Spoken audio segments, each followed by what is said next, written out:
Pai, fala conosco agora nessa manhã, por favor, pelas tuas misericórdias. Usa a minha vida, Deus. Não quero falar as minhas palavras, que sejam as tuas palavras.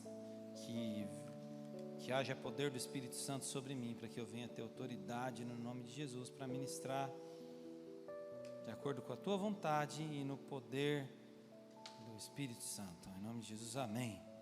Pode se sentar, meu irmão.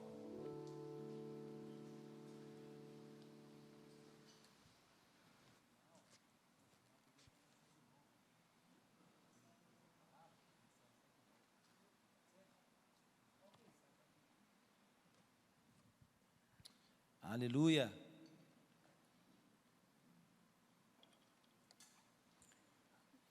Deus está aqui nesse lugar e Ele vai falar conosco nessa manhã.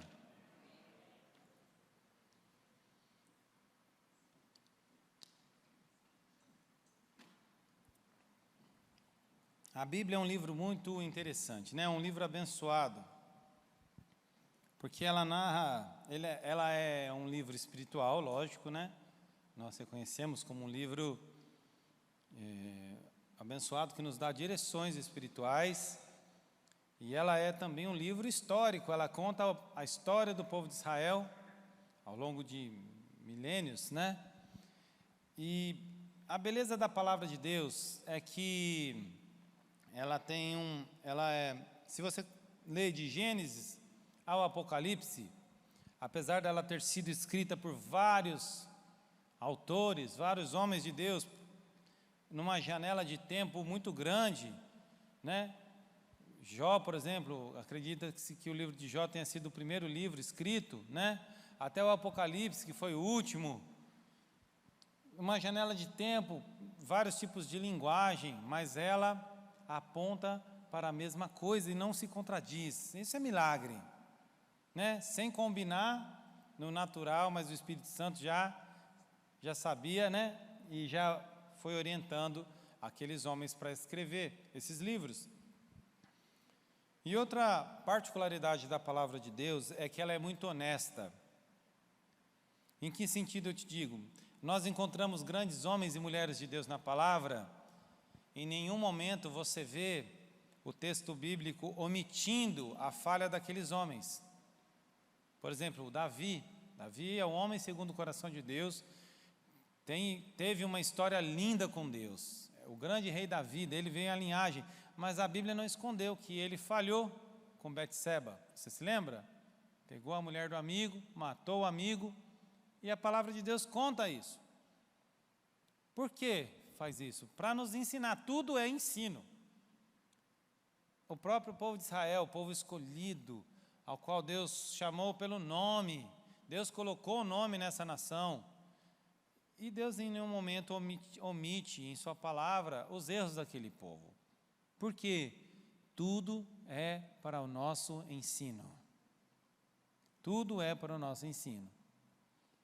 E hoje a gente vai ver a vida de um grande profeta de Deus, Elias. Elias foi um homem tremendamente usado por Deus. Ele ministrou fora da curva, né? Ele foi um homem que tinha um chamado profético na vida dele, então trazia palavras para a nação de Israel, para conserto da nação de Israel, conserto da liderança de Israel, o rei Acabe, depois o rei Uzias. E ele também foi um homem que tinha o dom de milagres.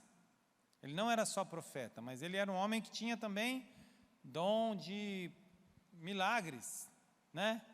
Então, ele, como a gente falou aqui no momento do dízimo, através dele, né, foi Deus, mas através dele multiplicou o azeite da viúva, a farinha da viúva.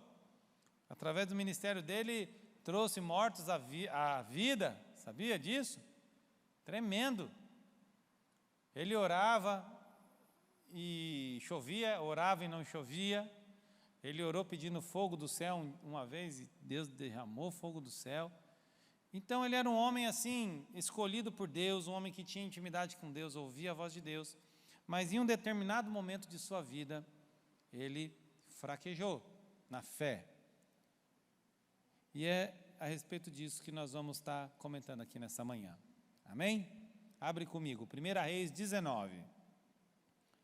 1 Reis, capítulo 19, a gente vai ler o versículo 1.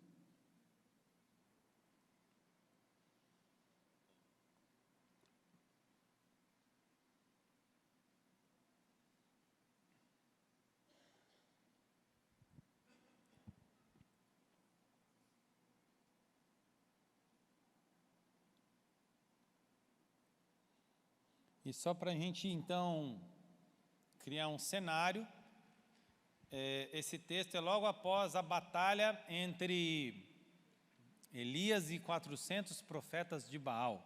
Você se lembra disso? Elias propõe um desafio espiritual para a nação de Israel. Ele fala assim, ó, vocês estão aí adorando a Baal e adoram a Deus ao mesmo tempo, então vamos fazer o seguinte, reúne todo o povo de Israel no Monte Carmelo, e lá nós vamos fazer uma disputa aqui. Junta todos esses profetas de Baal aí, e constrói um altar, e eu também vou construir um altar. E o Deus que responder com fogo, esse é o Deus de verdade. E o povo que não gosta nada de uma confusão, é isso mesmo, vamos fazer isso então, e vamos ver quem que responder com fogo. Eu fico imaginando os profetas de Baal, né? Rapaz, não faça isso não. Então, os profetas de Baal construíram aquele altar e passaram até meio-dia, de manhã até meio-dia, clamando, Baal, derrama fogo, Baal. Você conhece essa história, né? Quem conhece essa história? Glória a Deus. Baal, derrame fogo, Baal. E nada, né, de Baal. E Elias ainda teve a ousadia de falar, clama mais alto, talvez ele esteja dormindo, talvez ele esteja de viagem, né? E eles clamavam mais alto e nada aconteceu. Então chega a vez de Elias, ele constrói um altar, aí ousado, fala, não, vamos deixar o negócio mais difícil ainda, joga água em cima dessas pedras desse sacrifício. Altar, você sabe, né, era um amontoado de pedras, bem arranjado, em cima se colocava lenha, e sobre aquela lenha um animal para ser queimado em sacrifício, amém? E não podia arriscar nenhuma faísquinha, tinha que ser fogo do céu, o desafio proposto. E então ele joga água em tudo aquilo, e construíram uma valetinha em volta, lá no chão, e a água escorria e foi enchendo aquela valeta, joga água de novo, joga água de novo, joga água outra vez, 3 vezes derramaram água sobre aquele altar, e bastou uma oração de Elias, falou, Deus, para que esse povo saiba que Tu és Deus, derrama fogo. E não veio uma faísquinha, não veio um sinal de fumaça. A palavra de Deus narra que veio uma coluna de fogo sobre aquele altar, consumiu carneiro, consumiu lenha, consumiu pedra, bebeu água, consumiu tudo, sobrou nada. Você imagina a tremenda manifestação do poder de Deus através da vida de Elias? Todo o povo ficou em choque. A palavra de Deus fala que todos se ajoelharam e reconheceram, o Senhor é Deus, o Senhor é Deus.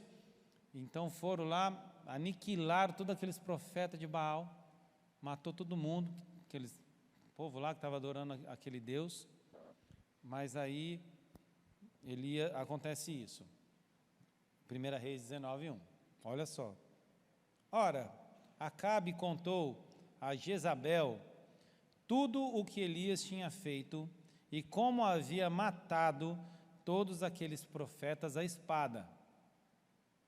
Por isso, Jezabel mandou um mensageiro a Elias para lhe dizer, que os deuses me castiguem com todo rigor, caso amanhã, nesta hora, eu não faça com a sua vida o que você fez com a vida daqueles profetas. Então, logo pela manhã, Elias já recebe uma boa notícia, né? Às vezes acontece isso na vida da gente, sabe? Logo de manhã já vem aquela notícia, né? Que quer te tirar do foco, que quer te tirar da presença de Deus. Então Acabe, gente, pensa no homem pau mandado, era Acabe. Jezabel mandava e desmandava no reino de Israel. Jezabel era uma mulher muito má, irmãos. Ela tinha um coração muito mau. Tanto que ela batizou casta de demônios, sabia, né? Existe o espírito de Jezabel, por causa dela. Que ela era uma mulher que queria dominar, passar por cima da autoridade, e havia maldade no coração dela. E então ela ouve a notícia que tinham matado os profetas, que era um culto que ela cultivava em Israel. Jezabel que dominava esse negócio de Baal na época de Acabe. E aí então ela chega aos ouvidos dela e ela manda uma mensagem a Elias, manda um mensageiro, uma intimação de morte. E eu vejo assim, por que ela não já foi lá e matou Elias de uma vez sem avisar, né? Pega de surpresa, chega lá com soldados e mata Elias, pega ele desprevenido e depois conta a história. Olha, ele matou os profetas, então eu fui lá e o matei. Porque a palavra do Senhor conta algo muito, muito interessante, meu irmão, que o inimigo não toca no ungido do Senhor. Saiba disso, você é ungido do Senhor. O inimigo não tem poder de te tocar. Lembra Jó, quando o inimigo quis aprontar para Jó, ele teve que pedir permissão para o Senhor? Então ele chega e fala, eu quero tocar na vida de Jó, então Deus permite. E na sua vida é a mesma coisa, o inimigo não pode encostar em você. Então ele tem outra estratégia, e Deus nos trouxe aqui para entender qual é a estratégia do inimigo, para você ficar esperto. Qual é a estratégia do inimigo? Mandou uma má notícia, mandou uma mensagem de morte. O inimigo estava blefando. Sabe quando a gente fala, né? Blefando é fazer uma pressão que não vai poder ser concretizada. O inimigo estava levantando para tirar a paz de Elias, para tirar Elias do foco na presença do Senhor, para abalar a fé. E é assim que o inimigo faz até hoje. Ele sabe que ele não pode te tocar. Se você estiver na presença do Senhor, ele não te toca. Se a gente sai da presença de Deus, aí é por sua conta e risco. Mas se você está na presença do Senhor, o inimigo não pode te tocar. Toma posse disso. Então o que ele vai fazer? Ele vai se levantar, querendo te desestabilizar. É uma batalha na mente. Por isso que a palavra fala do capacete da salvação. Por isso que a palavra fala, transformai-vos pela renovação do vosso entendimento. E ele então traz algo para tirar a sua paz, para querer abalar a sua fé. De repente é uma notícia, é uma situação que acontece, às vezes é um parente seu. Os percalços da vida, as lutas que a gente enfrenta no dia a dia. E é incrível como aquela palavra caiu no coração de Elias, meu irmão. Porque ele havia enfrentado 400 homens e estava com medo de uma mulher. Você já parou para pensar nisso? Não comparando o gênero, né? Não estou falando que não tem que ter medo de mulher, tem que ter medo de homem. Não, mas 400 contra uma. E que nem estava lá, só mandou um recado. Mas ela tinha a fama de aniquiladora de profeta. Ela tinha fama de matar profeta de Deus. Tanto que ela deu um decreto em que exterminaram quase todos os profetas de Deus no reino de Israel. Quem era profeta, quem tinha um dom profético, era preso e morto.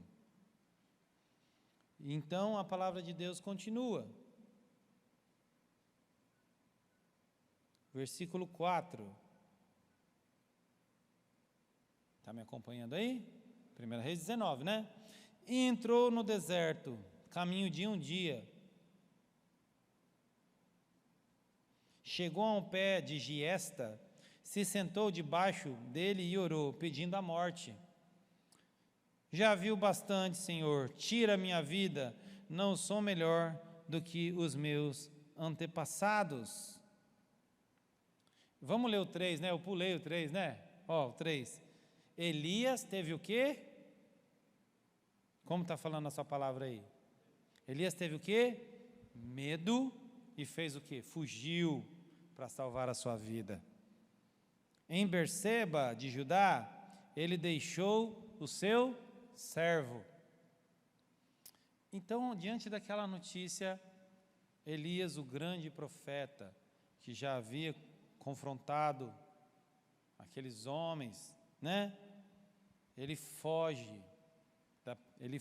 da briga, ele foge da batalha, com medo de uma notícia ruim. E quantas vezes a gente faz isso, meu irmão? A gente sabe que nós temos um Deus todo-poderoso, a gente sabe que nosso Deus é um Deus de batalha, é Jeová Jireh, como nós cantamos aqui. A gente sabe, a gente conhece pelas Escrituras. Eu creio que ninguém aqui é nécio, né? É novo na fé, a ponto de não saber da grandeza do nosso Deus.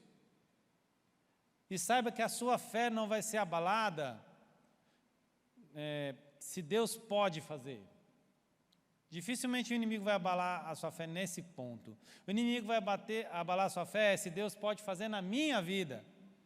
A gente crê que Deus pode curar, a gente crê que Deus pode libertar, mas quantas vezes quando a gente está enfermo é que a nossa fé é abalada? Que Deus cura, eu creio, eu só não sei se Ele vai me curar, não é assim? Que Deus liberta, eu creio, eu não sei se Ele vai me libertar. Então Elias foge, meu irmão. Não parece o mesmo Elias. Não parece o mesmo Elias. E quantas vezes a gente, como homens e mulheres de Deus, a gente deixa a nossa fé abalar, igual Elias. Então o que ele fez? O medo gera fuga,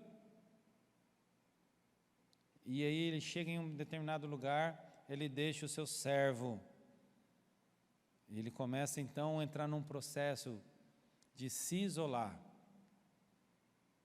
Esse fato é interessante. Por que ele deixou o servo dele, não levou? E é incrível como começa a acontecer isso, meu irmão. Você começa a passar por uma luta, se você deixa isso cair no seu coração, se o medo vem sobre você, você já começa a se isolar. Que maneira a gente se isola? Para de vir à igreja. Não é assim? A gente já começa a desanimar. A gente já não começa a buscar Deus, então a gente se isola de Deus, e a gente começa a se isolar das pessoas, igual Elias fez, ele deixou o servo dele e foi sozinho. A gente já começa a se afastar dos crentes, dos irmãos parceiros de oração. Essa é a estratégia do inimigo, vamos ser espertos. O inimigo quer te tirar da nossa comunhão aqui, saiba disso, quer me tirar também, quer te tirar da presença de Deus. O Elias bagunçou o GPS de Elias, meu irmão. Elias andava segundo a direção de Deus. Elias ia e vinha segundo a ordem de Deus. A palavra de Deus fala isso, que ele só fazia o que Deus mandava. Deus mandou ele, por exemplo, para a beira de um riacho para ser provido por corvos, você se lembra? Deus mandou ele vir até Acabe, depois de muitos anos que Acabe estava o procurando, Acabe não achava, aí agora Deus mandou ele se apresentar, Deus mandou ele para o Monte Carmelo, agora não, ele não está no lugar que Deus o mandou, ele está no lugar que o coração dele escolheu. Ele marcou um rumo e foi, eu vou fugir, e foi, se isolou. Cuidado, meu irmão, para você não se isolar na hora da luta. Você está precisando de ajuda, está passando por uma prova, não se isola, continua vindo à igreja mesmo sem vontade, sabe? Que às vezes a gente dá uma desanimada na fé. Vem, pede ajuda, você tem parceiro de oração, pede socorro, não desanima, é isso que o inimigo quer. O inimigo, é que a gente sabe o final da história, mas o inimigo quase ceifou um grande profeta de Deus, Elias. E ele se isola, vai embora e deixa o servo no meio do caminho. E aí no 4 nós já lemos, então ele entra num deserto. Entrando no deserto, caminho de um dia, chegou a um pé de giesta. Se sentou debaixo dele e orou pedindo a morte. Já vi o bastante, Senhor. Tira a minha vida, não sou melhor do que os meus antepassados. A partir do momento que Elias abaixa a guarda, ele deixou que o medo caísse no coração dele, ele estabelece uma estratégia de fuga, ele se isola, ele entra no deserto. Meu irmão, deserto na Bíblia simboliza o quê? Provação, luta, não é? O povo de Israel passou 40 anos no deserto. Jesus foi 40 dias no deserto para ser tentado. Deserto é luta, meu irmão. Na nossa linguagem aqui de crente é assim, né? Estou passando por um deserto. Por que Elias não fugiu para um oásis? Por que Elias não fugiu, né, para uma cidade grande de Israel? Não, ele foi para o deserto, meu irmão. E se você deixar que o inimigo coloque medo no seu coração, é o caminho certeiro, meu irmão. Você vai começar a entrar em deserto. Cuidado. Deserto é lugar de perrengue. Deserto, meu irmão, é lugar de luta, de prova. E aí então começou a se materializar na vida de Elias aquele decreto que o inimigo havia lançado. Qual que era o decreto de Jezabel sobre a vida de Elias? Morte. E ele está no deserto e ele pede o que para Deus? A morte. Ele não pediu para Deus o livrar. Ele pede a morte para Deus.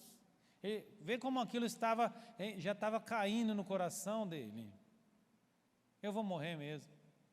Deus, eu já vi demais.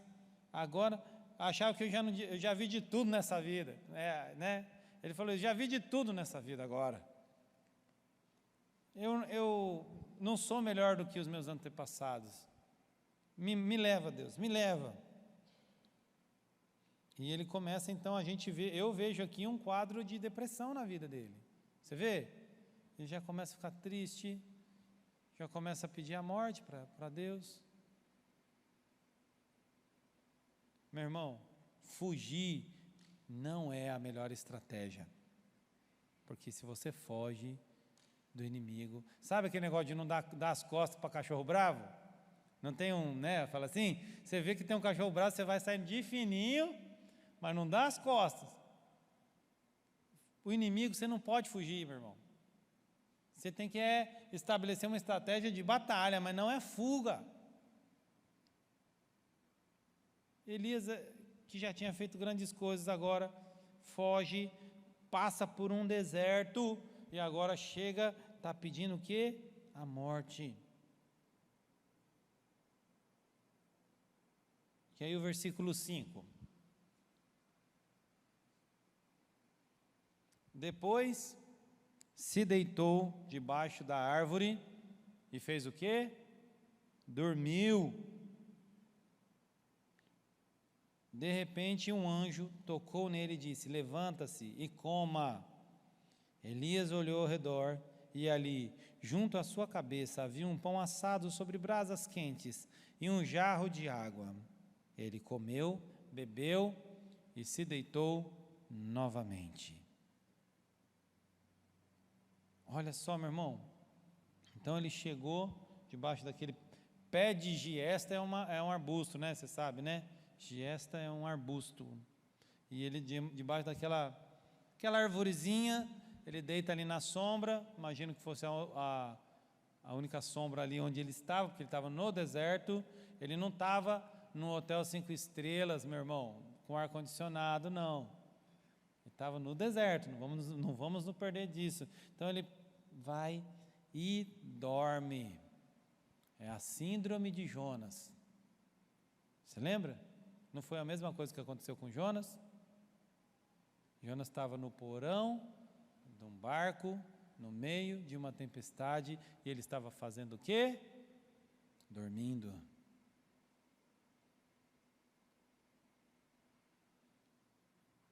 E esse sono simboliza um sono espiritual, meu irmão, que é o protocolo do inimigo também. Quando você então tem medo, estamos indo nas etapas que aconteceu na vida de Elias para a gente aprender. Teve medo, fugiu, se isolou, passou por um deserto e então ele entrou num sono espiritual.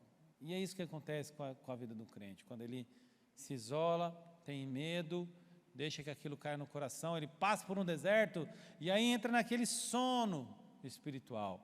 Ele já não tem mais força para orar, já não tem mais força para ler a Bíblia, está dormindo espiritualmente. Será que você não está vivendo um momento de dormência espiritual, meu irmão? Talvez você já foi usado mais por Deus, você já tinha intimidade mais com Deus do que você tem hoje. Talvez você já reconhecia mais a voz de Deus, você tinha ousadia para falar de Jesus para as pessoas. Como é que está a sua vida agora? Eu não estou aqui para te julgar, eu estou aqui para apresentar essa palavra, é ela que vai trazer sobre o seu coração, mas deixa ela cair no seu coração. Deus só corrige o filho que Ele ama. É hora da gente acordar do sono. Elias, o profeta ativo, a marca registrada do ministério de Elias era o que? Atitude. Elias é nome de atitude, meu irmão.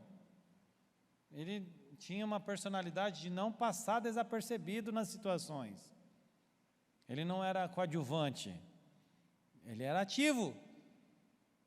E agora, aquele profeta de Deus dormindo encolhido debaixo de um arbusto no meio do deserto. É isso que o inimigo está querendo fazer com a sua vida. Fique esperto, meu irmão.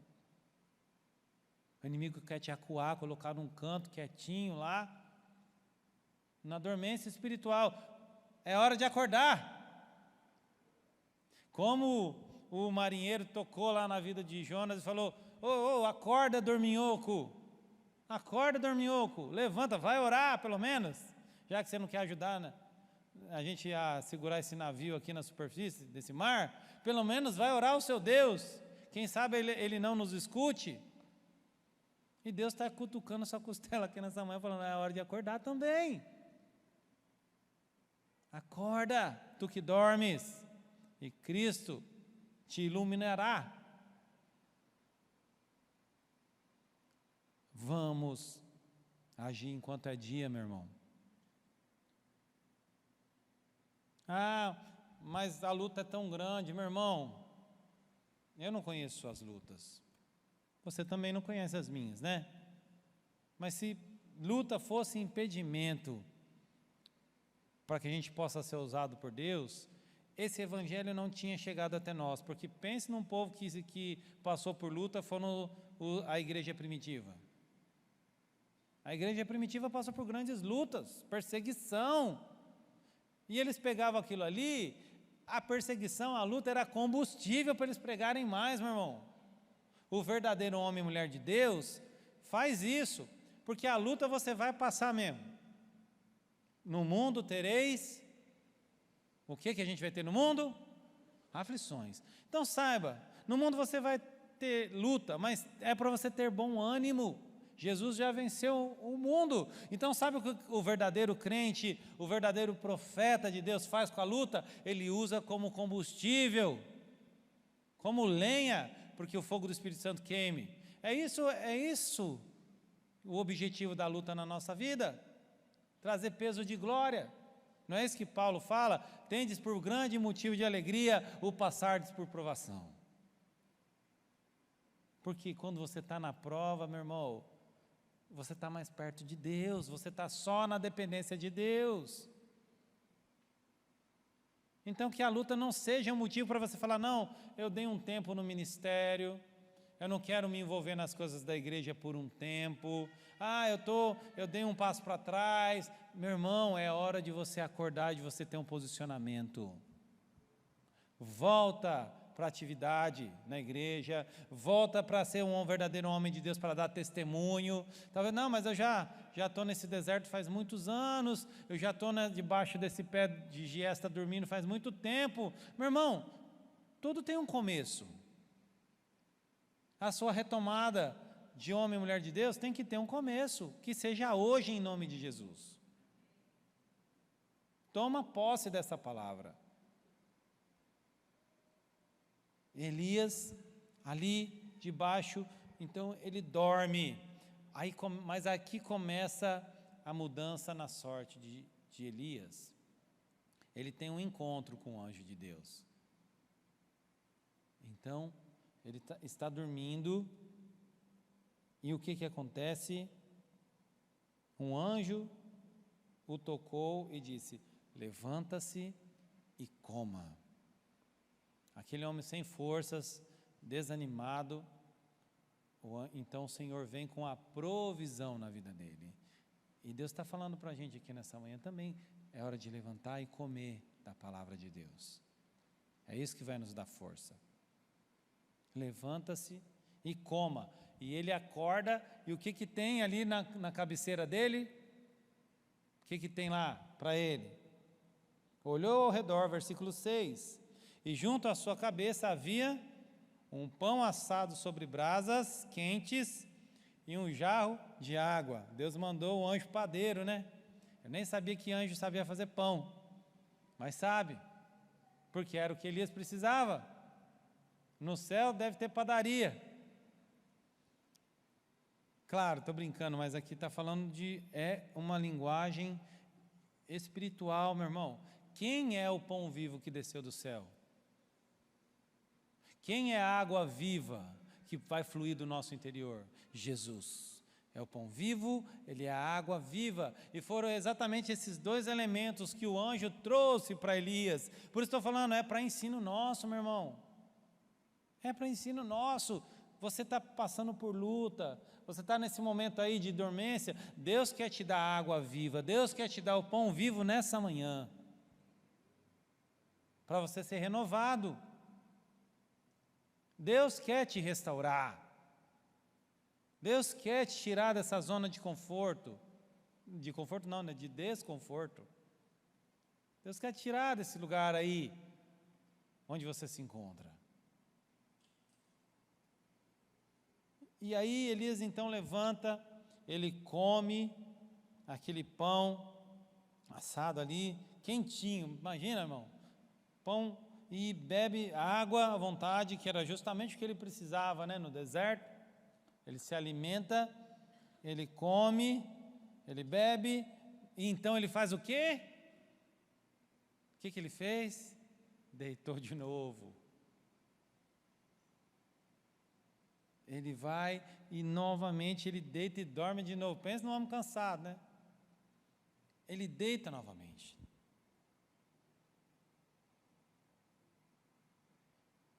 E muitas vezes acontece isso com a gente. Deus começa um processo de restauração na nossa vida.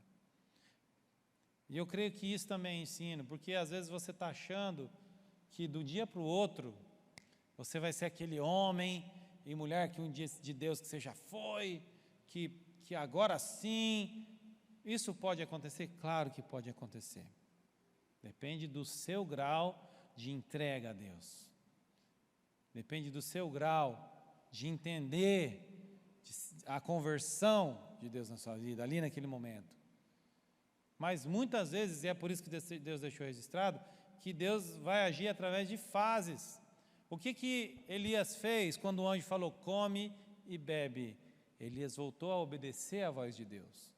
O que Elias fez? Chá comigo, é para comer? Vou comer. É para beber? Eu vou beber. E começa a obedecer. Ele ainda não estava 100% restaurado. Ele não sabia o que ia acontecer, mas ele voltou a ouvir a voz de Deus, e entender e obedecer. E o que Deus requer para nós nessa manhã, sabe qual que é o primeiro passo para a gente voltar a ser aquele homem e mulher de Deus, para a gente sair do deserto, para a gente voltar a ter autoridade no nome de Jesus? Para voltar a obedecer à voz de Deus. É o primeiro passo, tudo tem um começo. Elias então ouve a voz de Deus, fala, vou comer, eu vou beber. Mesmo ainda sem forças, mesmo ainda com aquele sono, e ele come e bebe. E aí o versículo 7, o anjo retorna. Olha só, o versículo 7.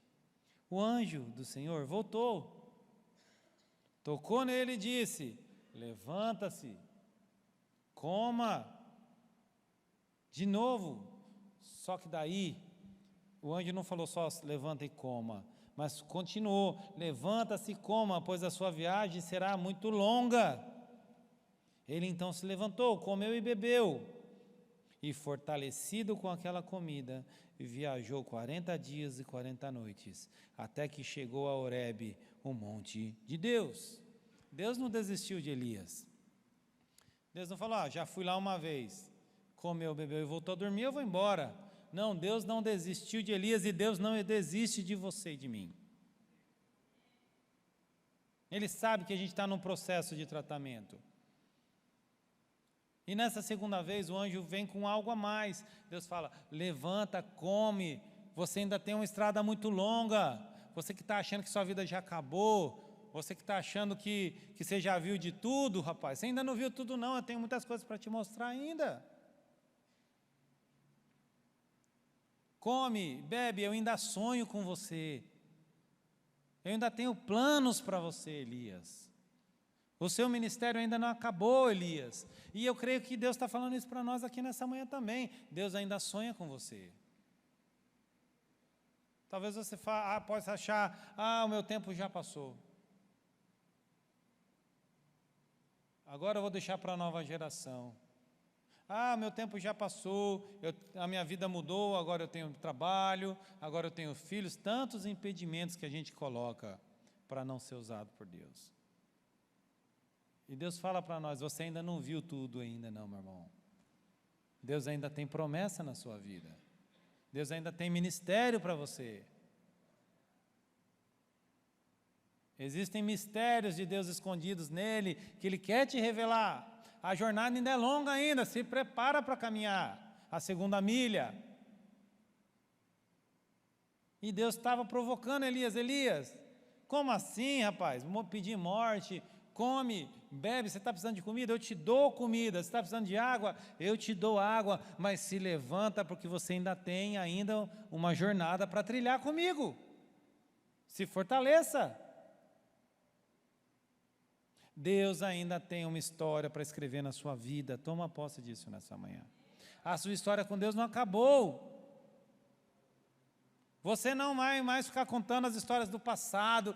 Eu fui usado por Deus, eu era líder, eu estava em um ministério, naquela época eu orava e as coisas aconteciam. Não, Deus tem o melhor para a sua vida, ainda não chegou o melhor de Deus na sua vida. Toma posse disso. Levanta, dorminhoco. É hora da gente se levantar, igreja. O fim está se aproximando. A gente está vendo sinais na igreja, fora da igreja, na política, nas guerras mundiais. Eu quero fazer parte dessa história. Nós vamos embora para a glória, guerreando, meu irmão. Até o último dia, eu quero estar lá, firme na rocha. Você também tem que pensar assim.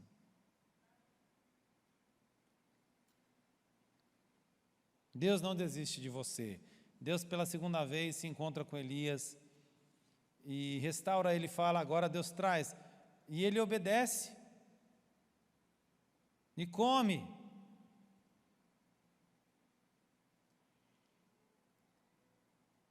E eu fico vendo assim que o poder daquela comida foi tão grande. Vocês viram algo sobrenatural acontece na vida dele? E com a força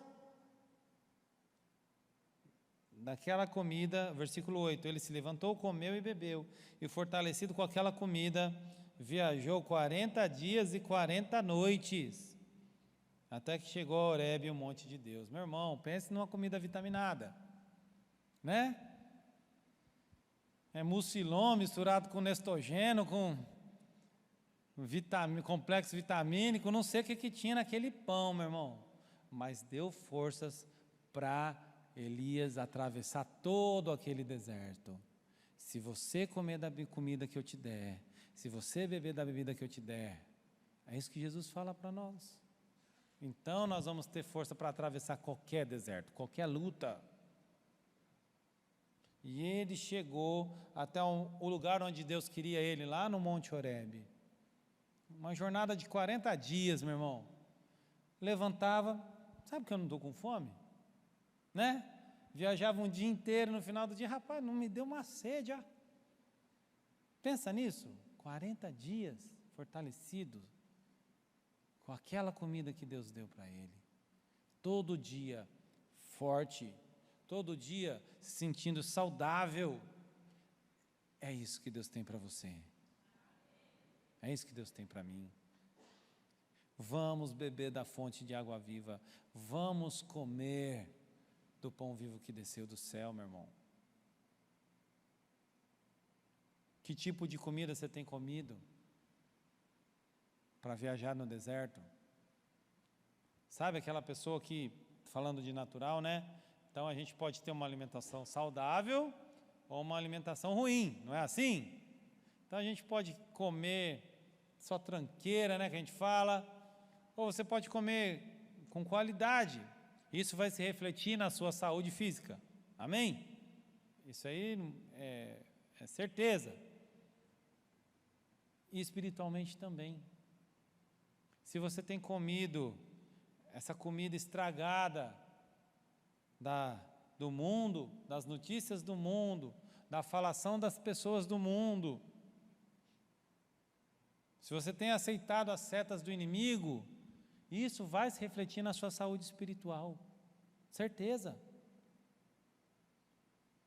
Agora, se você come do pão vivo que desceu do céu, se você bebe da água viva, então você tem saúde para os seus ossos. A palavra fala isso, que a palavra dele é saúde para os nossos ossos.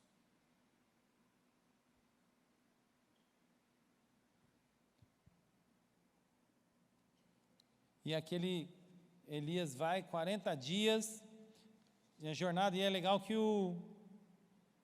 mas não acabou, né? Aí ele faz o que no versículo 9? Olha só, está comigo aí, meu irmão? Glória a Deus.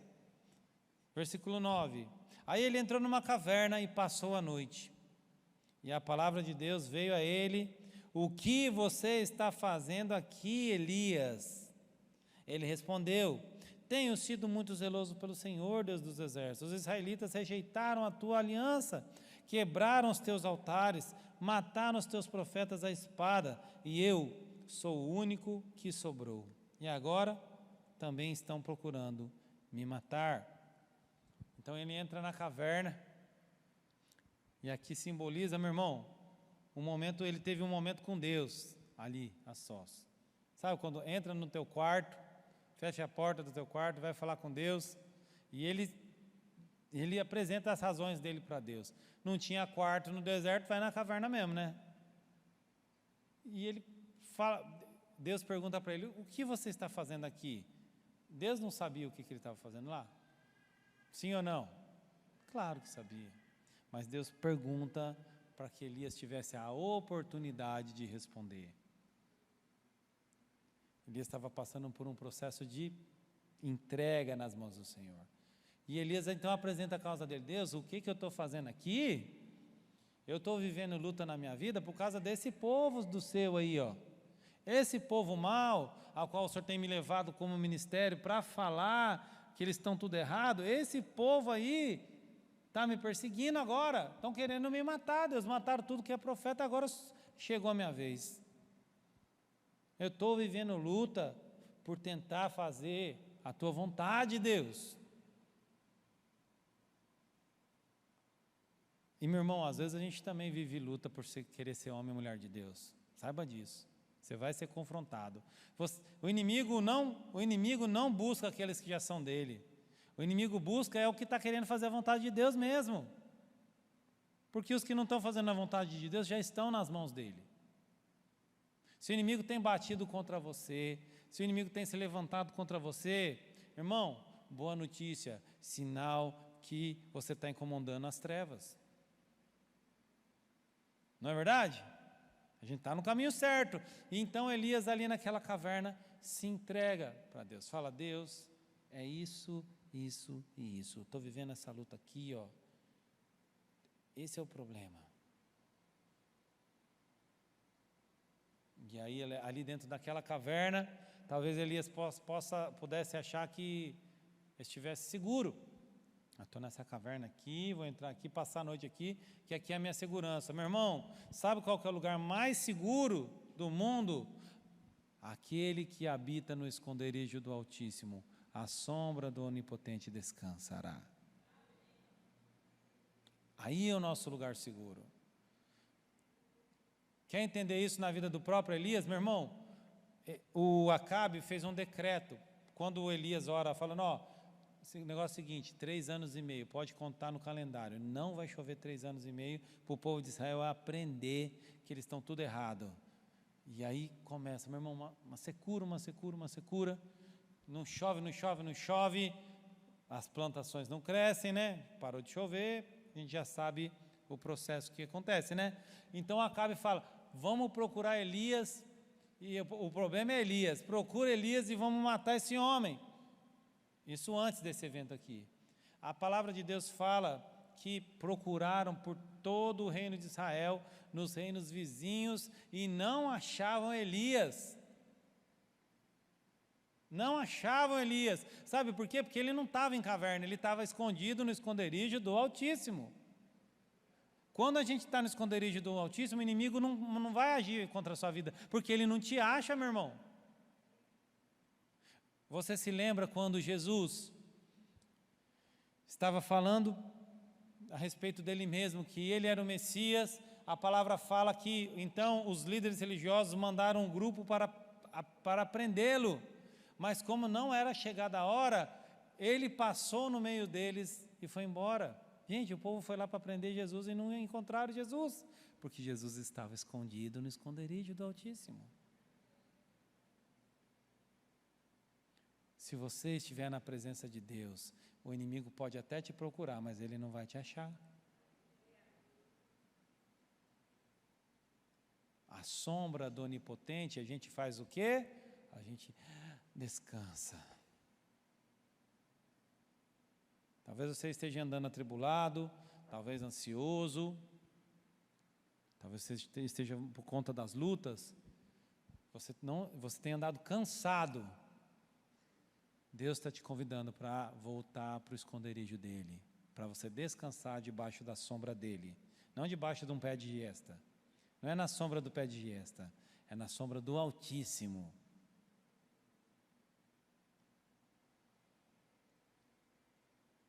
E o versículo 11, e o Senhor lhe disse, saia e fique no monte, na presença do Senhor, pois o Senhor vai passar. E aqui então, naquele momento de intimidade com Deus, de entrega, de abrir o coração para Deus, Deus convida Elias para viver uma experiência sobrenatural.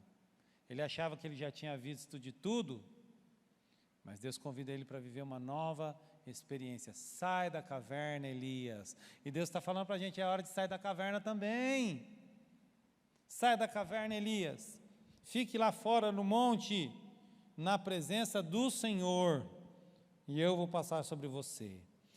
Então veio um vento fortíssimo, que separou os montes e esmigalhou as rochas diante do Senhor.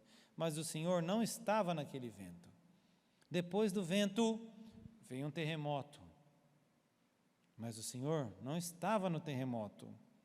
Depois do terremoto, houve um fogo, mas o Senhor também não estava no fogo. E depois do fogo, houve uma brisa suave.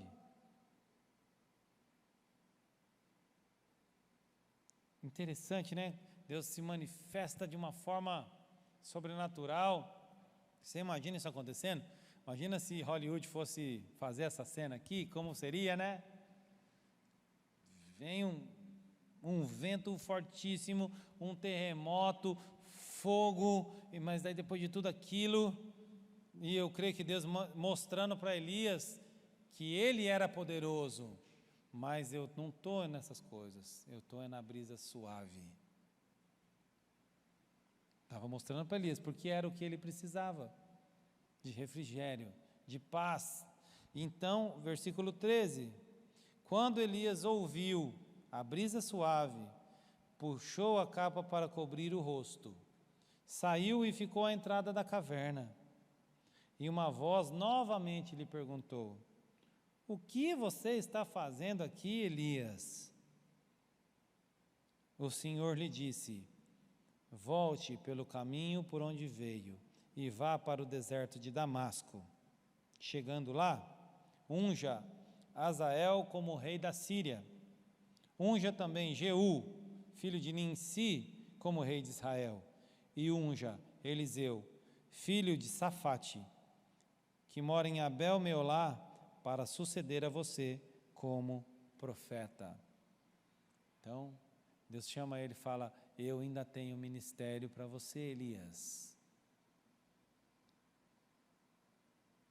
Entende aqui? Porque o que Elias tinha, meu irmão, era o ministério profético dele. Elias era um homem que não tinha bens materiais, sabia disso? Ele andava com roupa de... Era igual João Batista, né? O João Batista veio na unção de Elias, na verdade. João Batista que era igual a ele. Ele andava com roupa de camelos, né? Ele era um homem que não tinha bens materiais. O que ele tinha na vida dele era o ministério profético dele. Ele era reconhecido como Elias, o profeta. E a provisão? Cada dia era uma aventura na vida de Elias. Deus provia com corvos, com a viúva. E ele achou que já tinha acabado. Então Deus fala: eu ainda tenho ministério para você. E aqui Deus apresenta 3 unções que Deus falou para Elias, que é para a gente concluir, que eu creio que está sobre nós aqui. Primeiro, ele ia ungir quem? Azael, rei da Síria. Meu irmão, Síria não é Israel, amém? Síria era um outro reino, e a Síria era o reino que estava em ascensão para dominar aquela região. Você sabe que Deus sempre usou uma nação forte como ferramenta na sua mão, sabe disso, né? Já foi a Babilônia, né? Já foi o Império Sírio, já foi o Império Medo-Persa, já foi o Império Romano. E aquela era a vez da Síria. Então Deus fala: eu vou inaugurar um novo império sírio e vai passar pelas suas mãos a unção, Elias. Um império que vai ser proeminente politicamente falando, geograficamente falando. E eu creio que essa unção vem sobre nós o quê? Sobre o poder que nós temos de trazer a unção de Deus na nossa vida do cotidiano, da sociedade. Azael representava o esquema desse mundo no qual nós vivemos. Azael não representava o povo de Deus, mas Deus usaria aquela nação como ferramenta nas mãos dele.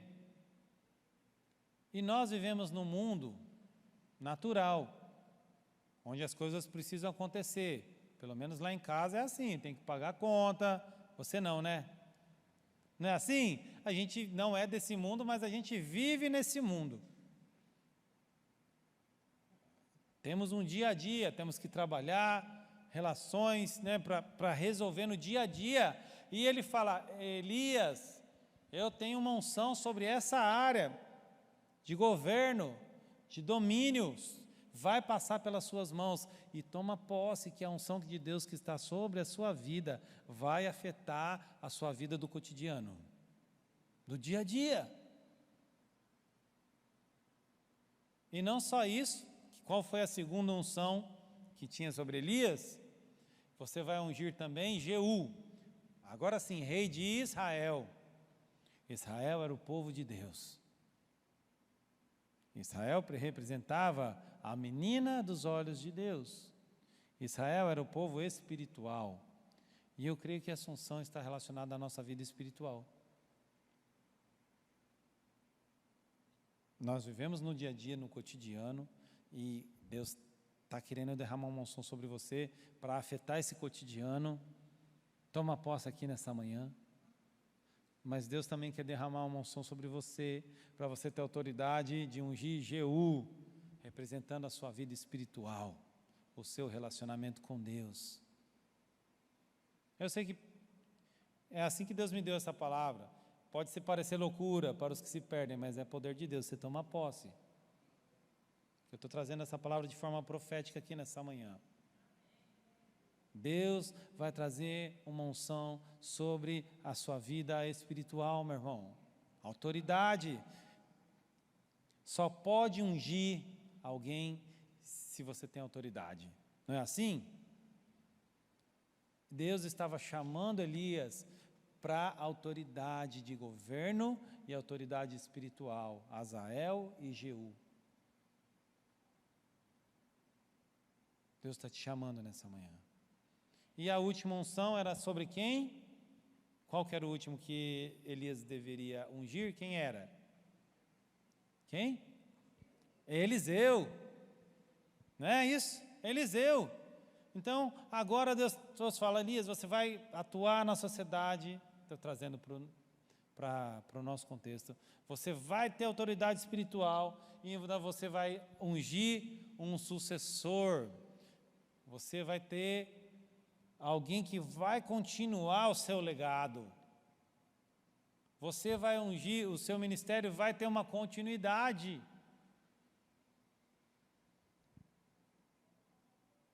E aqui representa, ungir Eliseu, representa a vida pessoal de Elias. Eu sei que ele estava ungindo um profeta, né? Porque, como eu falei, a identidade de Elias estava em seu ministério. Quem era Elias? Ele era profeta. Amém? E ele ter alguém no qual ele pudesse transferir a sua unção, estava falando de que agora sim, ele ia ter o dever cumprido. Agora sim, fechou o ciclo na vida dele. Obedeci à voz de Deus, batalhei contra profetas de Baal, e lá no fim, eu ainda deixei um legado. Eu ainda deixei alguém para continuar o meu ministério. Deus quer trazer essa unção sobre a sua vida também. Sabe, quando você olha para a sua descendência, qual é a sua descendência? Aqui pode ser descendência natural, pode ser descendência espiritual. Quem é pai e mãe aí, meu irmão? É a sua descendência. Como é que eles andam? Estão na presença do Senhor? Deus vai trazer dupla unção sobre a vida da sua descendência, porque foi isso que aconteceu na vida de Eliseu. Você lembra disso? Eliseu pediu, né? Foi ligeiro. Eu quero dupla unção na minha vida.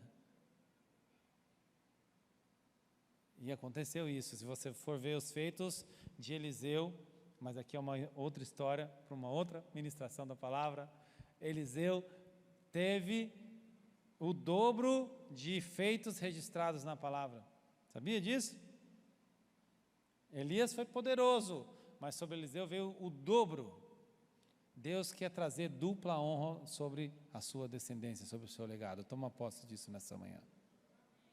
Talvez você olhe e estão andando meio longe dos caminhos do Senhor. Talvez você ache que não vai acontecer. Creia e verás a glória de Deus. Creia e verás a glória de Deus. Gostaria de chamar o Ministério de Louvor para ajudar a gente aqui.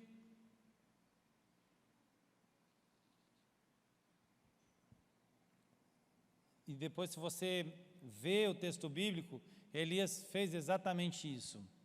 Ele vai para o deserto de Damasco e tem a oportunidade de se encontrar com Azael mesmo, e unge Azael, mas Azael não era a linha sucessora direta para rei da Síria, saiba disso, era Ben-Hadad que era o rei, mas acontece um rebuliço lá e acaba sendo Azael o rei da Síria. Jeú também é ungido como rei de Israel, fora do programa natural, e ele se levanta como um homem que trouxe tipo assim, não vou falar vingança, porque ao Senhor pertence a vingança, mas a justificação. Foi ele que, através do domínio dele, que Deus trouxe um julgamento sobre o povo de Israel. E Eliseu, a gente já sabe a história, né? Eliseu foi um grande homem de Deus. Baseado nessa palavra, meu irmão, agora eu creio que cabe a nós tomar uma decisão. Sair da caverna ou não sair da caverna?